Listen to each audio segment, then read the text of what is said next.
Congratulations!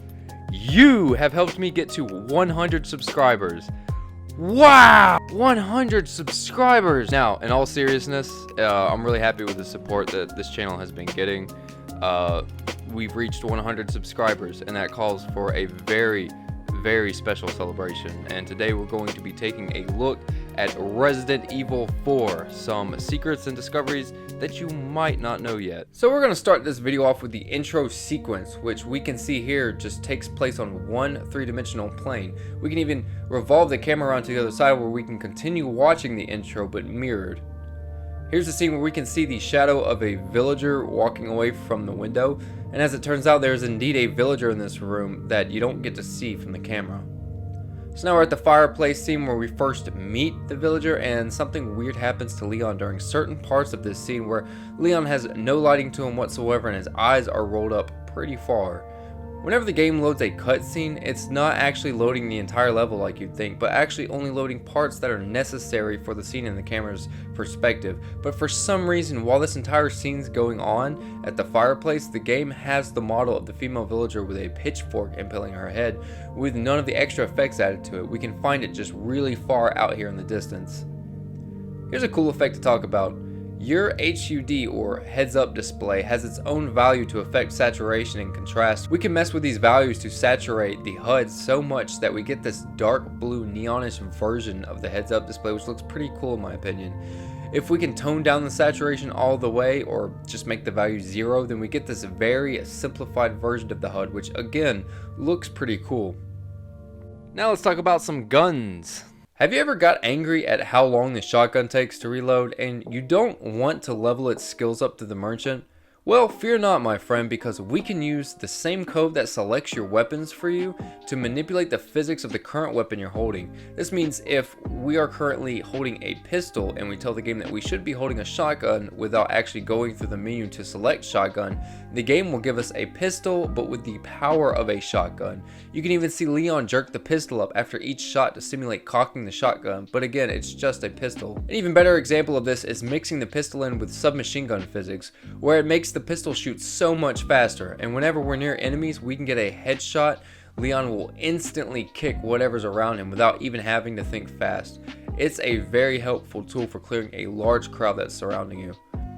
After combining the pistol with the power of a rocket launcher, I pretty much got the most powerful pistol in the game with the worst aiming ability possible. It took a couple of shots to actually hit him, but the chainsaw guy died in just one hit. So here we are at the first scene where we get a glimpse of Ada, and I pretty much revolved the camera around just a little to show us how they got this reflection focus trick to work. They essentially have two planes reflecting Ada, and one just increases the reflection while the other one stays put.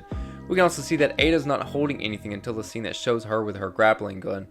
Also, while she's putting the gun back up, she has her eyes rolled back just like Leon from earlier. But during this moment, if we take the camera to this part of the house, we can see this texture right here, which could be a shadow texture for a light fixture or a candle. I don't know, let me know what you think about it in the comments. And now we're going to take a look at some not safe for work content. So in this scene where Ada gets ready to take off, and I can only find this in this particular scene since it's the only one that has her leg extended upwards, we get to see an inner texture of her undergarments that look a little too real. Alright, so I'm not actually going to show the texture on this video. I don't want it to be restricted specifically to an adult audience, but I will post it on my subreddit, GameOver Discoveries, which is going to be linked in the description below.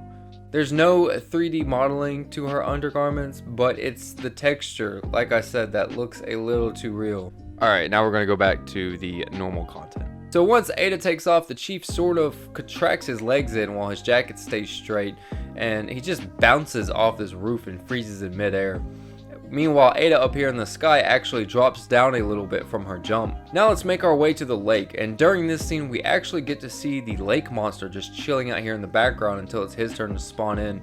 We also get a better shot of him coming up to eat the police officer, and he actually does a full 180 while coming out of the water. It's time for the last segment of this video, which will be the safe save mechanic in the game. It's well known that some of the RE games, especially RE4, have hidden difficulty adjusters that make the game slightly easy for you depending on your performance in the game. Well, a similar system is set up for save rooms. If an enemy takes your health all the way down to the last bit and you get the enemy to follow you in the save room, you can save the game right before the enemy delivers the fatal blow. Meaning if you open that save game, it should start off with you dying, meaning you essentially bricked your save file. But the developers knew this, and when you open up this save game, the game gets rid of the enemy that was going to kill you altogether, making it to where you don't accidentally save before Leon dies. So that is going to be the end of this episode of Game Over. The next goal for 200 subscribers, you are going to help me write my YouTube intro.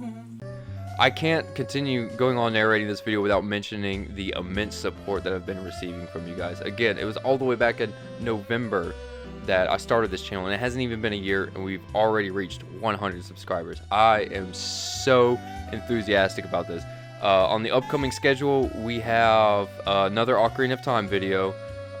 We have a Gibdo project video coming up, and then another Time Splitters 2 off-camera secrets video. So be on the lookout for that.